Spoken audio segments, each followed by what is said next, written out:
What's up guys, welcome back to my channel. So Arsie Gardens here. So for today's vlog we're gonna do a discussion in regards with how we gonna take care of our Mayana plants. So this discussion is more on care tips. If you're new to my channel guys, if you would like to see more of my videos, please subscribe, don't forget to share, and of course hit the notification bell para updated kayo sa mga bago kong mga videos guys. Alright, so hindi na tayo magpapatagal pa, let's jump into it.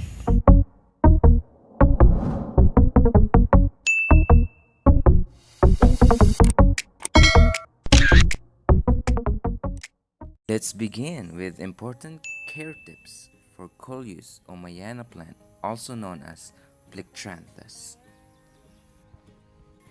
So basically, ang unang factor na kinakailangan ng ating mga Mayana ay ang sunlight.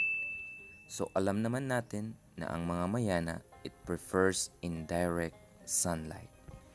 Kailangan silang matamaan ng sikat ng araw, especially morning sunlight. Or pwede naman full sun para ma-achieve ang mga makukulay na dahon ng ating mga Mayana. Ang mismong araw ay siya nagbibigay sa mga Mayana ng nutrina upang mailabas o maiproduce nila ang natatanging kulay na meron sila.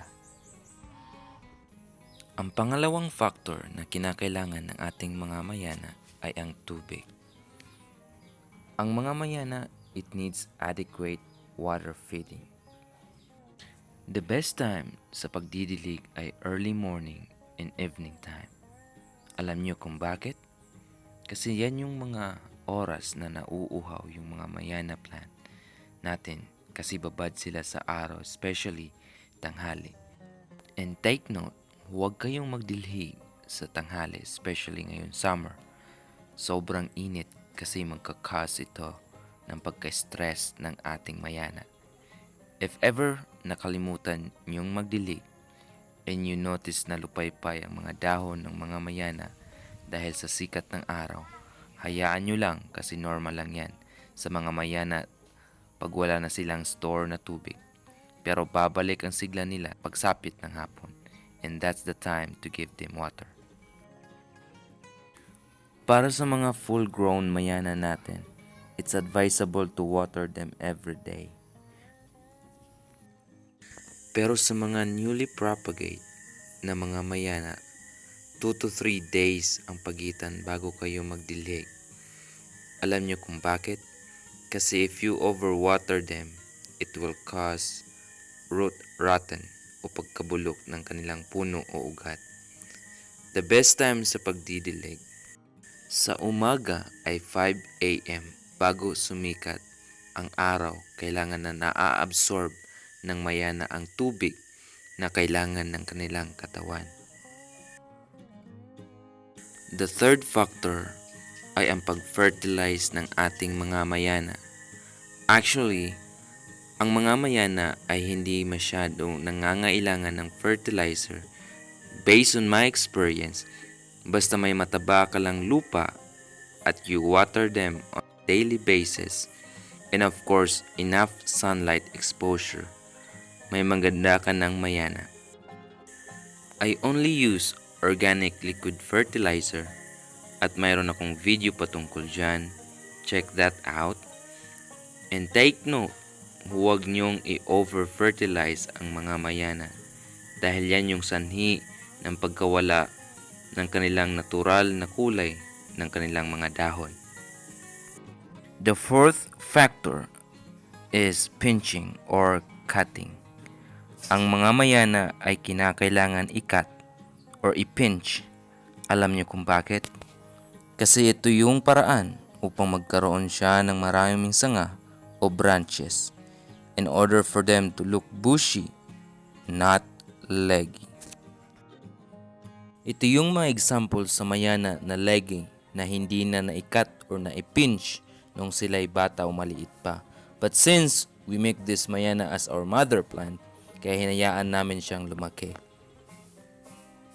At ito naman yung mga Mayana namin na kinakat o pinipinch namin to make them bushy and lush. Based on my own observation, the more you cut or pinch, mas lalong lumiliit or pumipino ang mga dahon ng mga mayana. The fifth factor is insecticides. Ang mga mayana ay nangangailangan ng proteksyon when it comes to insects. Kasi dito sa area namin, napapalibutan kami ng iba't ibang plantation like kakao, pinya at saging. So every time na nag-disinfect sila, ang mga insekto ay lilipat dito sa mga mayana. Hindi maiwasan na may mga butas ang ibang mga dahon ng mayana. So because of that, may palagi kaming handa na insecticide. Ito yung 7. Ang 7 ay may dalawang benefits. Hindi lang ito pang proteksyon sa halaman against insects. Ito rin ay may ingredients to boost plants to give more flowers para sa mga mamulaklak na halaman.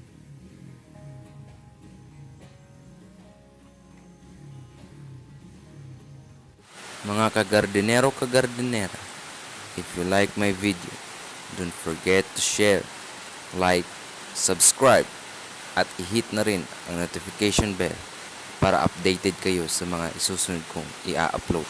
Kung may mga katanungan kayo o suggestion, mag-comment lang kayo sa comment section below.